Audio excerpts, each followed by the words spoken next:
வாழ்க்கையை தினந்தோறும் வீண் பண்ணிக்கிட்டே இருக்கீங்க. தினம் தினம் தோல்வி வெற்றி அப்படின்ற ஒரு சப்ஜெக்டே உங்க வாழ்க்கையில இல்லாம இருக்கு. நேற்றைக்கு மதித்தவர் கூட இன்னைக்கு உங்களை மதிக்கல. உங்க மேல வீண் படிய சுமத்துறாங்க. நீங்க ஒரு செல்லா காசு. எத்தனை நாள் இப்படிப்பட்ட வாழ்க்கையை வாழணும்னு உங்களுக்கு விருப்பம்? இதை எல்லாத்தையும் மாற்றி அமைக்கணுமா, இல்லை மற்றவங்க கடும் சொற்களை உங்கள் மேலே சொல்லுவாங்க, அதை சுமந்துக்கிட்டு நீங்கள் வாழணுமா? இன்னும் கண்ணீர் இருக்கா விடுறதுக்கு? இதுக்குத்தான் உங்கள் பெற்றவங்க உங்களை பெற்றாங்களா? நல்லா புரிஞ்சுக்கோங்க.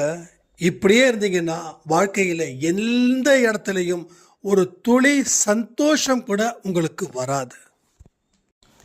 இப்படியே இருந்தால் உங்களுக்கு தேவையானவைகளை கூட இழக்க வேண்டிய நிலையில் காலம் உங்களுக்கு ஒரு மோசமான தண்டனையை கொடுக்கும். நீங்கள் தீங்கு செய்யாதவர்கள், பாவமும் செய்யாதவர்கள், ஆனால் இதை தொடர்ந்து செஞ்சுக்கிட்டே இருக்கிறதால இவ்வளவு பெரிய வறுமையும் கடனுக்கு மேலே கடனும் உங்களை தாக்குன்னு தாக்குது. இனி எல்லா திசையில் இருந்தும் தாக்கும். இதையெல்லாம் மீறி நீங்க என்ன செய்ய வேணும் தெரியுமா?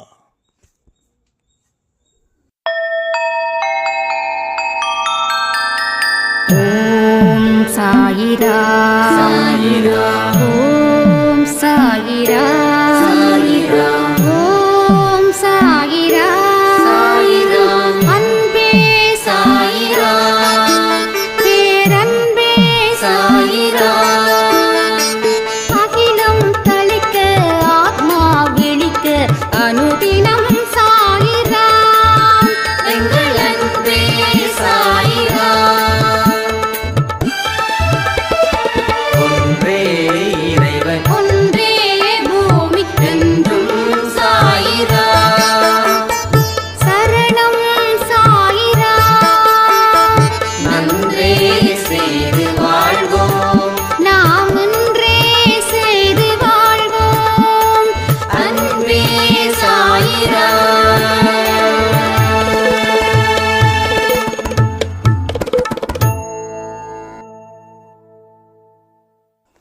சாயிரா. என் உயிரின் உயிரானவர்களே, நீயே கதி. உன்னுடைய வார்த்தைக்கு கட்டுப்பட்டு நான் என் வாழ்க்கையை வாழ்கிறேன் அப்படின்னு அவர்கிட்ட சொல்லி பாருங்களேன். அப்படி சொல்லி பார்த்துட்டு அதற்கு தகுந்தது போல உங்களுடைய பழக்க வழக்கத்தை மாற்றி பாருங்களேன். அதுக்கப்புறம் செயல்படுத்தி பாருங்களேன். இதை தாண்டின சந்தோஷமும் மகிழ்ச்சியும் வெற்றியும் வேற எதுலேயுமே உங்க வாழ்க்கையில் இல்லைன்னு ப்ரூஃப் பண்ண முடியும். நாம எந்த எக்ஸ்பெரிமெண்ட்டும் எடுக்கிறது இல்லை. ஒன்று அதை கேட்குறோம், கேட்டு அதை பயன்படுத்தணும்னு நினைக்கிறோம், ஆனால் பயன்படுத்த நாம் மறுக்கிறோம். எந்த ஒரு விஷயமும் 100% உங்ககிட்ட இருந்து வெளிப்பட்டாதான் அது முழுமையான வெற்றியை அடையவே முடியும். நம்ம அன்பை சாயில ஒரு சாயிரா வாட்ஸ்அப் பண்ணியிருந்தாங்க. அதில் அவங்க சொன்னது என்ன தெரியுமா? நான் 2019 இருந்து அன்பே சாய் பதிவை கேட்குறேன், ஆனாலும் எனக்கு நெகட்டிவ் தாட்ஸ் அப்படின்றது வந்துக்கிட்டே இருக்குதுன்னு.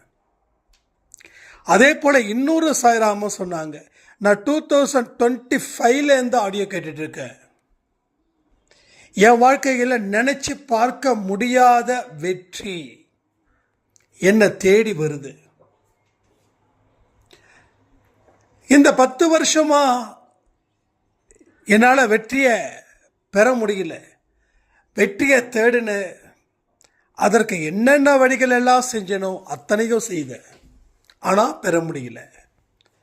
ஆனால் 2025 இருந்து ஆடியோவை கேட்கணுன்ற தாட்டு எனக்குள்ளே வந்துச்சு. அதை நான் தொடர்ந்து கேட்டேன். ஆனால் இன்னைக்கு நீங்கள் எப்படி அவ்வளவு கஷ்டத்தில் இருந்து கடவுள் உங்களுக்கு இந்த வாழ்க்கையை கொடுத்து இந்த வாழ்க்கையில் நீங்கள் ஒரு ராஜா போல வாழ்கிறீங்கன்னு சொன்னீங்களோ, அதே போல் நானும் ஒரு ராணியை போல வாழ்ந்துட்டுருக்கேன் அப்படின்னாங்க. அப்போ 2025 கேட்டவங்களுக்கு வாழ்க்கை மாறுச்சு. 2019 இருந்து கேட்டவங்களுக்கு வாழ்க்கை மாறல. என்ன வித்தியாசம் தெரியுமா? அந்த 2019 இருந்து அவங்க ஆடியோவை கேட்டா நல்லதுன்னு நினைச்சாங்க. ஆனால் இவங்க கேட்டு செயல்பட்டாங்க.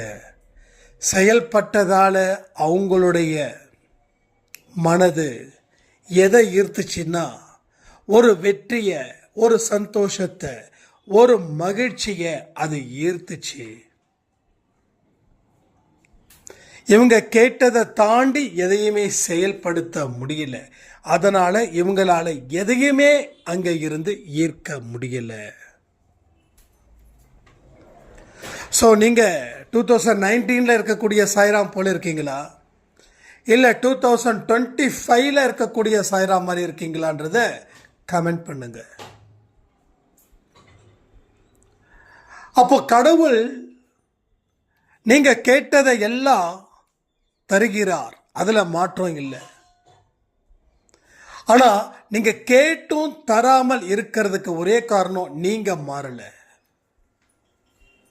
நீங்க மாறாம இருக்கிறதால உங்களுடைய ப்ராப்ளத்தை நினைச்சு பயப்படுறதால, அந்த ப்ராப்ளத்தில் இருந்து வெளிவராம இருக்கிறதால, உங்க வாழ்க்கை மாறாம இருக்கிறதால உங்களுக்கு எந்த இடத்துலையும் எந்த வெற்றியும் இப்பொழுது வரை பெற முடியவில்லை. நான் அடிக்கடி சொல்லியிருக்கேன், வாழ்க்கைன்றது ரொம்ப கிரிட்டிக்கல்லாம் கிடையாது.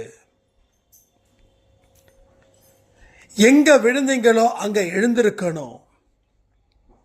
எழுந்திருக்கும் போது பல சங்கடங்கள் வரும், அந்த சங்கடத்தையும் உதறி தள்ளி நீங்க எழுந்திருக்கணும்னு சொல்லியிருக்க. ஆனா நீங்க சங்கடத்திலேயே வாழ்ந்துகிட்டு இருக்கீங்க, விழுந்த இடத்திலேயே வாழ்ந்துகிட்டு இருக்கீங்க. விழுந்த இடத்துல என்ன பார்க்குறீங்களோ அதை தான் பார்த்துக்கிட்டு இருக்கீங்க. அங்க காட்சிகள் கூட மாறல. நீங்க அந்த இடத்துல இருந்து வெளியில வந்தாதான் காட்சிகள் மாறும். அடுத்தது என்ன செய்யணும்னு தோணும்.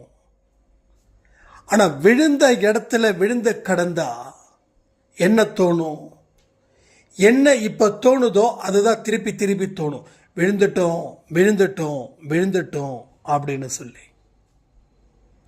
விழுந்த உடனே எழுந்திருக்கணும், எழுந்திருச்ச உடனே நடக்கணும், நடந்த உடனே ஓடணும். ஏன்னா நீ விழுந்து பல வருஷம் இப்படியே தான் உட்காந்துருக்க.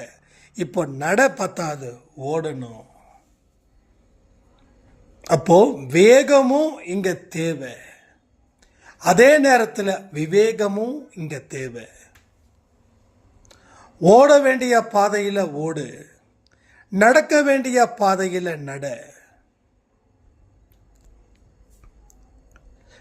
இன்னும் ஸ்லோவா, டெட் ஸ்லோன்னு சொல்லுவாங்களே, அந்த மாதிரி பாதை வந்தா டெட் ஸ்லோவா நட. ஆனா நின்னுடாத. ஆனா ஓட வேண்டிய பாதையில கூட ஓடாம நிக்கிறது தான் இங்க நாம நமக்கு செய்யக்கூடிய மகா மோசடி. பிறர் நமக்கு நம்பிக்கை துரோகம் பண்ணாங்கன்னா கொதித்தெழுகிறோம். ஆனா நாம நமக்கு துரோகம் செய்தால் கொதித்தெழுகிறோமா? உங்களை என்னைக்காவது நீங்க கன்னத்துல பலார் அரைஞ்சிருக்கீங்களா? அடுத்தவனை அறைவோம், ஆனா நாம் அறைய மாட்டோம். என்னைக்காவது உங்களை நீங்க திட்டிருக்கீங்களா?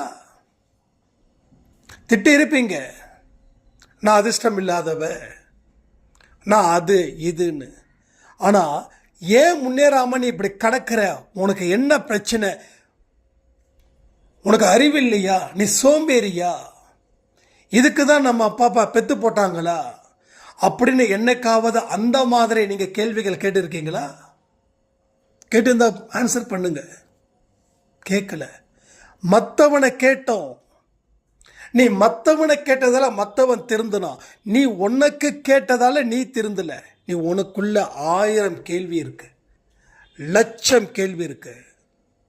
அதை நீ கேட்க கேட்க கேட்கதான் உனக்கு பலன்கள் கிடைக்கும். நீ கேட்காம அமைதியாக போயிட்டு மற்றவங்க தான் காரணம்னு சொல்லி மற்றவங்கள ப்ளேம் பண்ணா, மற்றவங்கள கிளைம் பண்ணாலோ நீ இல்லாத இடம், நீ அந்த இடத்துல இருக்க மாட்ட. அட்ரஸ் இல்லாத ஒரு மனுஷனா நீ தெரிவாய். ஸோ நிறைய விஷயங்களை நம்ம ஒதுக்கி வைக்கிறோம். எது எதெல்லாம் ஒதுக்கி வைக்கப்பட்டதோ அவை அத்தனையும் உங்கள் வாழ்க்கைக்கு நன்மை பயக்கக்கூடிய விஷயங்களே. எதெல்லாம் சேர்த்துக்கிட்டீங்களோ அத்தனையும் உங்கள் வாழ்க்கையில் அழிக்க வேண்டிய விஷயங்களே. அப்போ ஒதுக்கி வச்சது யாரு? நீங்க. சேர்த்து வச்சுக்கிட்டது யாரு? அதுவும் நீங்க. வாழ்க்கையில் துரோகத்தை ஏற்படுத்தினது யாரு? அதுவும் நீங்க. வாழ்க்கை இப்படி கேவலமா வாழ்ந்துட்டு இருக்கிறதுக்கு காரணம் யார்? அதுவும் நீங்க. இதுவே நான் பதிவில் உங்க கணவர் சரியில்லை, உங்க மனைவி சரியில்லைன்னா ஆமா சாய்ராம் சொல்லியிருப்பீங்க. ஆனா நீங்க சரியில்லைன்னு சொன்னா நீங்க ஆமாம் சாய்ராம் சொல்ல மாட்டீங்க, இல்ல சாய்ராம் சொல்ல மாட்டீங்க. இவருக்கு என்ன தெரியும், இவர் அங்க உட்காந்துக்கிட்டு பேசிட்டு இருக்காரு, கஷ்டப்படுறது நான் தானே, நான் இங்க இருக்கிறவங்களை எப்படி சமாளிக்க முடியும், என்கிட்ட என்ன பவர் இருக்குது, என்கிட்ட காசு இருக்குதா, என்கிட்ட படிப்பு இருக்குதா, நான் சொல்றதை தான் என் புருஷன் செய்கிறானா, நான் சொல்றதை தான் என் பிள்ளைங்க செய்கிறாங்களா, இவர் பாட்டுக்கு இஷ்டத்துக்கு பேசிக்கிட்டே இருப்பாருன்னு சொல்லி என்னை கழுவி கழுவி ஊத்துறவங்களுக்கு ஒரே பதில் சொல்ற.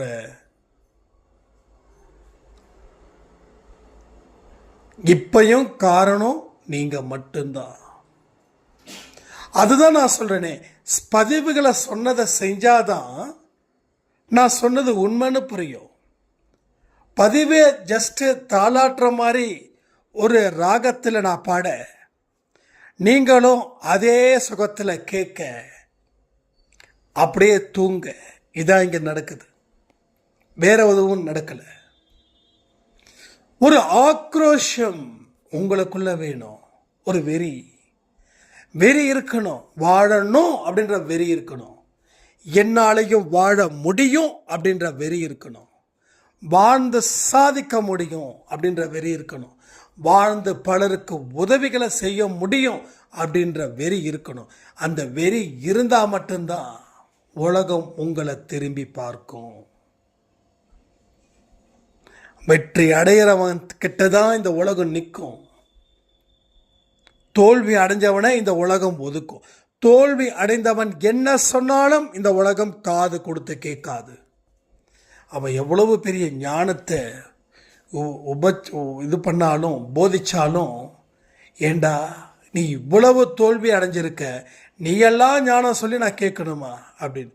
ஏன்னா யார் ஜெயிக்கிறானோ அதை தான் இந்த உலகம். இப்போ உங்கள் வாழ்க்கையில் ஏன் உங்களுக்கு மதிப்பு இல்லை, ஏன் உங்களுடைய வார்த்தைகளுக்கு யாரும் காது கொடுத்து கேட்கல, ஏன் மதிப்பளிக்கல? ஒரே ஒரு விஷயம் என்ன தெரியுமா? நீங்கள் தோத்து போனதால நீங்க தொடர்ந்து தோத்துக்கிட்டே இருக்கீங்க. எப்ப வரைக்கும் தோக்குறீங்க, இனியும் தோப்பீங்க. நீங்க கடைசி வரைக்கும் தோப்பீங்க. நீங்க மாறலனா இது நிச்சயமா உங்க வாழ்க்கையில நடந்தே தீரும். பலர் உங்களை ஏமாத்திக்கிட்டே இருப்பாங்க. உங்களுடைய பலகீனத்தை பயன்படுத்தி அவர்கள் தங்களுடைய பலத்தை காட்டிக்கிட்டே இருப்பார்கள். நல்லா புரிஞ்சுக்கணும். அப்போ அவங்க மேலே தப்பு இல்லை, ஏமாந்துட்டு இருக்கக்கூடிய உங்கள் மேலே தான் தப்பு. உங்களால் ஏன் எந்த முயற்சியும் செய்ய முடியல, ஏன் எந்த உழைப்பையும் கொடுக்க முடியல? கை இல்லையா, கால் இல்லையா, தலை இல்லையா, கண்ணு இல்லையா, எல்லாமே இருக்கு. எல்லாமே இருக்கு. ஆனாலும் முயற்சி செய்யலை. ஏன் முயற்சி செய்யலை? யோசிச்சுட்டே இருப்பீங்களா? ஓவர் திங்கிங் என்ன ஆகும் தெரியுமா? நெகட்டிவை கொடுக்கும். அந்த நெகட்டிவ் என்ன தெரியுமா? ஒரு நாள் இல்லை ஒரு நாள் உங்கள் வாழ்க்கையை முடிக்கிறதுக்கு உண்டான கட்டாயத்தை அது ஏற்படுத்தும். எத்தனையோ பெண்கள் ஏன் வாழ்கிறேன்னு தெரியல, நான் சூசைட் பண்ணிக்கலான்னு முயற்சி பண்ணுறேன். அப்போது சூசைட் பண்ணுற அளவுக்கு நீங்கள் யோசிச்சிருக்கீங்க. சூசைட் பண்ணுற அளவுக்கு உங்கள் வாழ்க்கையில் எதையுமே செய்யாமல் இருந்திருக்கீங்க. சூசைட் பண்ணுறது பெரிய விஷயமே இல்லை. நான் அடிக்கடி சொல்லுவேன் என் ஃப்ரெண்ட்ஸ் கிட்ட, வாழ்கிறது தான் ரொம்ப கஷ்டம், சாவறது ரொம்ப ஈஸி. கரெக்டு தானே? அதிகபட்சம் 1 hour ட்ரை பண்ணால் போதும், வழியை பொறுத்துக்கிட்டால் போதும், செத்து போயிடலாம். ஆனால் வாழ்கிறதுன்றது உன்னோட கர்மா எத்தனை வருஷம், எத்தனை நாள், எத்தனை மணி நேரம், எத்தனை நொடி, அத்தனை தீர்மானிச்சிருக்கு. அப்போது எத்தனை வருஷம் கஷ்டப்படுறதுக்கு இந்த மொட்டை மாடியிலேருந்து குதிச்சா முடிஞ்சிடுச்சு, ஃபேனில் கழுத்த மாட்டி தொங்கிட்டா முடிஞ்சிடுச்சு, 4-5 விஷப்பாட்டில் குடித்தா முடிஞ்சிடுச்சு. ஆனால் இதுதான் வாழ்க்கையா? இதுதான் கடைசி பிறவினா கண்டிப்பாக இந்த துன்பம் எதுக்கு அப்படின்னு சொல்லி போயிடலாம். பட் இப்போதான் நம்ம மனுஷ பிறவியே எடுத்திருக்கோம். இன்னும் எத்தனையோ பிறவிகள். அப்போது மேலே இருக்கிறவன் கேள்வி கேட்பான், உன்னுடைய வாழ்க்கையை நான் தாண்டா முடிக்கணும், உன் வாழ்க்கையை நீ முடிச்சிருக்க. இது எவ்வளவோ பெரிய தண்டனை தெரியுமா? இன்னொருத்தவனை கொலை பண்ணால் தண்டனை எங்கே இல்லையோ அப்போ நீங்களும் உங்களை தற்கொலை பண்ணிக்கிட்டீங்கன்னா தண்டனை இல்லை. ஆனால் யாரை நீங்கள் கொலை பண்ணாலும் அதுக்கு தண்டனையே நீங்கள் அனுபவிச்சே ஆகணும். அப்போ உங்களை நீங்கள் கொலை பண்ணிக்கிட்டீங்கன்னா நாட்டில் இருக்கக்கூடிய சட்டம் உங்களை தண்டிக்காது. ஆனால் மேலே இருக்கக்கூடிய இடத்துல இருக்கக்கூடிய சட்டம் உங்களை வன்மையாக தண்டிக்கும். மீண்டும் பிறவி எடுப்பாய். பிறவி எடுக்கிறதுக்கு முன்னாடி என்ன நடக்குது தெரியுமா? இறந்ததுக்கு அப்புறம் எத்தனையோ கஷ்டங்கள், எவ்வளவோ துயரங்கள் நீ பட்டே ஆகணும். மேல்லோகத்தில் ஒரு ஆடியோ நான் கேட்டேன். அதில் நீ மறுபடியும் பிறவியை சட்டுன்னு எடுக்க முடியாது. நீ செய்த ஒட்டுமொத்த பாவத்துக்கும் அந்த தண்டனையை அனுபவிக்கிற, பாதி தண்டனையை, மீதி தண்டனையை பூமியில் அனுபவிக்கிறேன்னு சொல்கிறாங்க. பெரிய சட்டியில் போட்டு நம்மளை தூக்கி போடுற மாதிரியும், ஒவ்வொரு பாவத்துக்கும் ஒவ்வொரு விதமான தண்டனை. அப்போ நாம் எவ்வளவு பாவம் செஞ்சுருக்கோமோ அதற்கு தகுந்த தண்டனையை நீ அனுபவிச்சே ஆகணும்னு சொல்லி கருட புராணத்தில் இருக்குது. ஆனால் எனக்கு அதில் துளி கூட நம்பிக்கை இல்லை. ஏன் தெரியுமா? சரிப்பா, நீ அவ்வளவும் இது கடவுளே சொன்னாலும் நான் நம்ப தயாராக இல்லை. உண்மையிலே சொல்கிறேன். நான் கடவுள் எங்கேயும் சொல்லலை, அது வேற விஷயம். அதாவது கருட புராணம் மேலோகத்திலே ஒரு இது இருக்குது, அங்கே நிறைய தண்டனைலாம் கிடைக்கும், அது இதுன்னு சொல்கிறாங்க. சரி, அந்த தண்டனை நிறைவேற்றினதுக்கு அப்புறம் ஏன் மறுபடியும் இந்த பிறவியில் நிறைய பேருக்கு தண்டனை இருக்குது? அப்போ அங்கே தண்டனை நிறைவேற்றினா இங்கே இருக்கிற அத்தனை பேருக்கும் ஒரு நல்ல அற்புதமான ஒரு சந்தோஷமான ஒரு வாழ்க்கையை தானே கொடுக்கணும், இல்லையே? அப்போ ஏன் நாம் இந்த பிறவியில் இவ்வளவு கஷ்டம், இவ்வளவு அவமானம், இவ்வளவு தோல்விகளை நாம் சந்திச்சுட்டு வரோம்? ஒருவேளை நான் சொன்னது போல் 50% தண்டனை அங்கேயும் 50% தண்டனை இங்கேயும் இருக்குமோ? தெரியவே தெரியாது. நான் நம்பலன்றதுக்காக எதுவுமே இதுன்றது கிடையாது. பட் என்னுடைய ஆப்ஷனை உங்ககிட்ட சொல்கிறேன். உங்களுக்கு விளக்கம் இருந்தால் நீங்கள் ஆன்சர் பண்ணுங்கள், நோ ப்ராப்ளம். அப்போ ஏன் ஏதோ ஒரு தண்டனை இருக்குது, ஒன்று மேலேயும் இருக்கலாம், இல்லை கீழேயும் இருக்கலாம். ஆனால் மேலே இருக்கிற மாதிரி தெரியல, ஆனால் கீழே இருக்கிறது கன்ஃபார்ம். இதோ இப்போ நாம் இங்கே தினம் தினம் செத்து பொழைச்சிக்கிட்டு இருக்கோமே, இந்த நிலைமை அடுத்த ஜென்மத்தில் உங்களுக்கு வரணுமா? இப்போ வர வேண்டாம் என்றால் இந்த ஜென்மத்துக்கு உண்டான, இல்லை போன ஜென்மத்துக்கு உண்டான, அதுக்கு முந்தின ஜென்மத்துக்கு உண்டான அத்தனை பாவத்தையும் இப்பொழுதே தீர்ப்பதற்கு உண்டான வழிகளை ஆராய்ச்சி பண்ணுறது தானே புத்திசாலித்தனம். அப்புறம் பார்த்துக்கலான்றது பைத்தியகாரத்தனம் இல்லை. நிறைய பேர் என்னமோ பெருசாக நாளைக்கு நடக்க போகுது, பெரிய வாழ்க்கையை வாழ்ந்துட போகிற அப்படின்னு இன்னைக்கு கடன் மேலே கடன் வாங்கக்கூடிய சில மக்களை நான் பார்க்குறேன். அவங்கள பார்த்தா ரொம்ப பரிதாபமாக இருக்குது. அறிவு இருந்தும் அறிவில்லாதவர்கள் போல் செயல்படுவர்களை என்ன சொல்ல முடியும்? பரிதாபத்தான் பட முடியும். கோவப்பட வேண்டிய அவசியமே இல்லை. கோவப்படுறதுக்கு கூட அவங்க தகுதிகள் இல்லை. பரிதாபத்துக்குரியவர்கள். இன்னைக்கு எப்படி இருக்குதோ அப்படிதான் நாளைக்குன்றது தெரியாத மனிதர்கள். அப்போ நாளைக்கு நீ எப்படி இந்த கடன் அடைப்ப? இன்னைக்கு நீ 1 லட்ச ரூபா வாங்குற, உன்னால நாளைக்கு அந்த 1 லட்சத்தை அடைக்க முடியுமா? அடைக்க முடியும்னு வாயை திறந்து சொல்லலாம். ஆனால் எந்த வழியில் அடைக்க முடியும்? இந்த கேள்விக்கு பதில்கள் இருந்துச்சுன்னா நீங்கள் கடன் வாங்கலாம். இந்த கேள்விக்கு பதில் இல்லைன்னா அமைதியாக ஓரமாக இருக்கிறது நல்லது. இப்போ வாங்கின கடன் என்ன பண்ணுறது? இதுதான் பெரிய கேள்வி. ஏன்னா பல வருஷம் இந்த கடனை வாங்கி வாங்கி வாங்கி வாங்கி வாங்கி 1000 ஆரம்பிச்சது இன்னைக்கு 10 லட்சத்தில் நிற்குது. சில லட்சத்தில் வாங்கினது இன்னைக்கு 50 லட்சத்தில் நிற்குது. கோடியில் வாங்கினது பல கோடியை தாண்டிடுச்சு. மனுஷன் முடிவுக்கு வரான், இதுக்கு மேலே வாழ முடியாது, கடவுளை நான் மன்னிச்சிருன்னு தற்கொலை பண்ணிக்கிறான். கடனால் தற்கொலை பண்ணிக்கிட்ட மனிதர்கள் ஏராளமானவர்கள். ஆனால் அந்த கடனை ஏன் வாங்கணும்? எதுக்கு வாங்கணும்? உங்களுக்கு எல்லாத்துக்கும் ஒரு விஷயம் சொல்கிறேன், தயவு செய்து சொல்கிறேன். தண்ணியை குடிச்சிட்டு கூட வாழ்ந்துடலாம், ஆனால் கடனை வச்சுக்கிட்டு வாழவே முடியாது. புரிஞ்சுக்கோங்க. இது என்னுடைய ஓன் எக்ஸ்பீரியன்ஸில் நான் உங்கள்கிட்ட சொல்லிகிட்டு இருக்கேன்.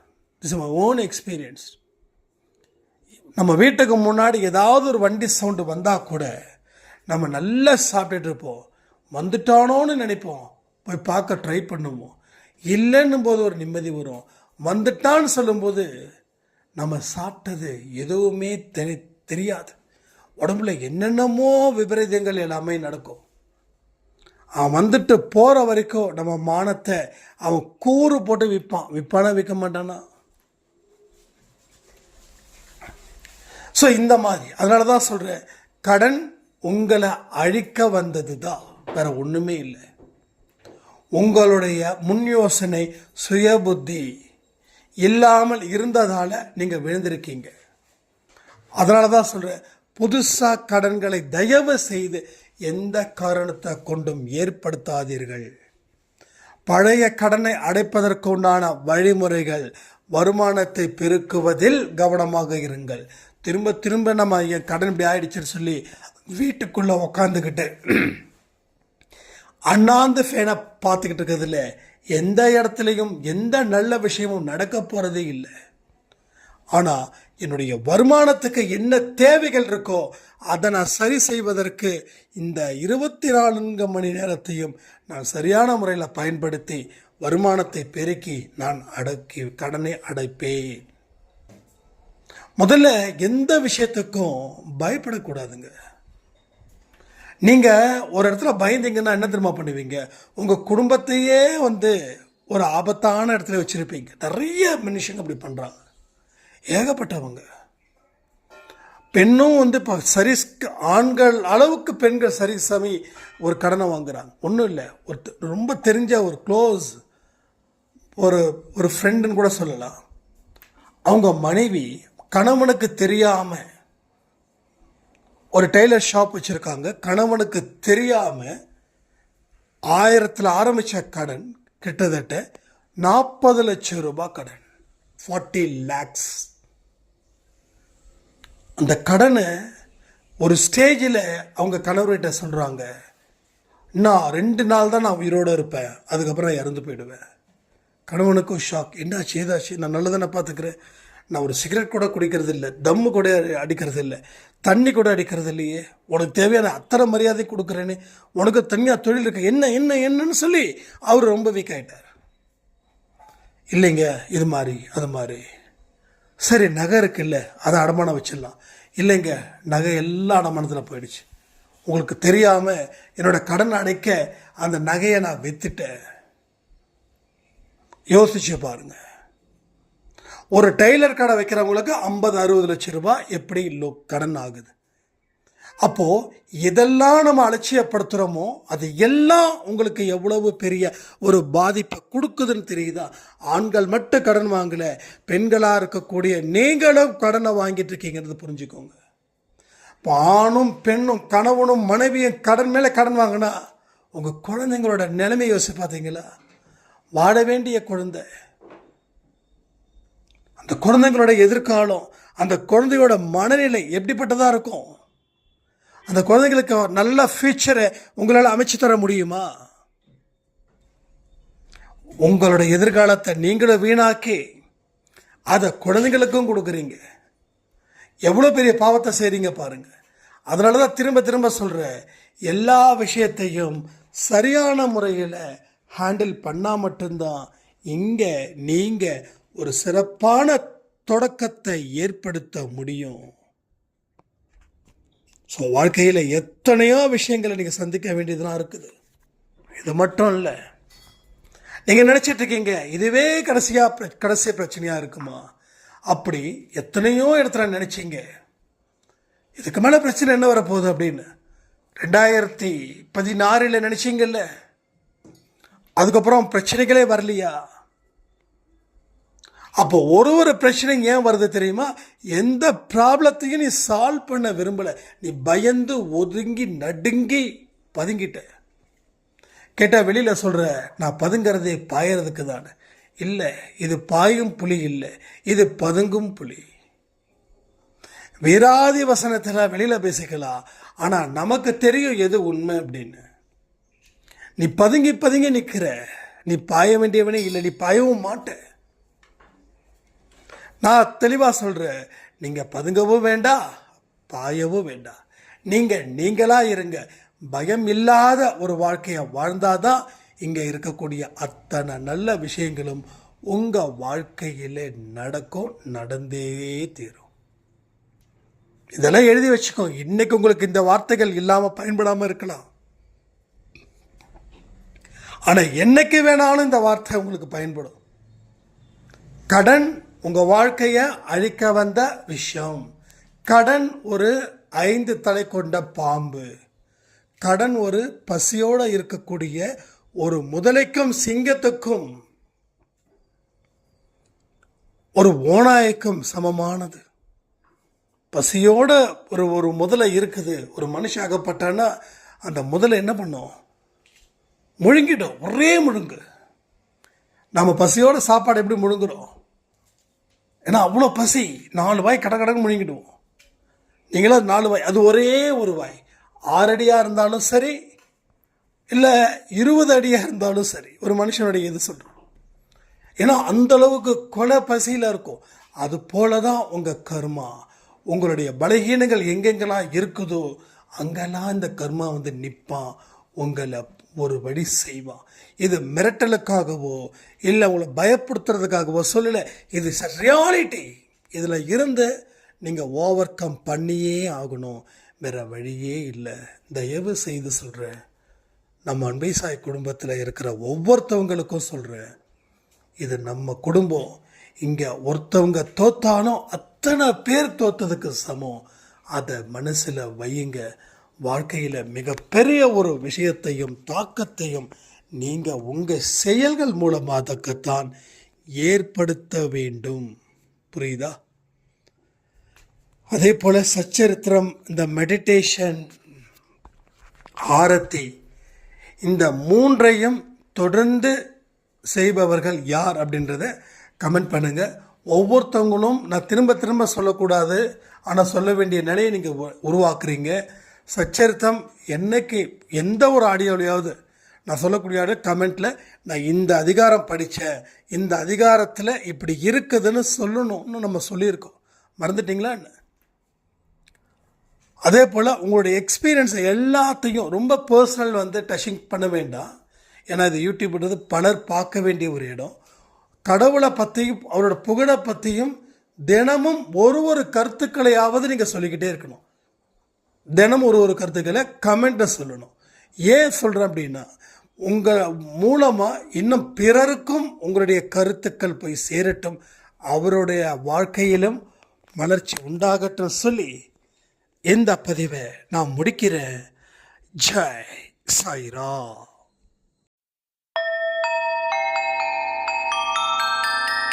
ஓம் சாயிரா சாயிரா ஓம் சாயிரா சாயிரா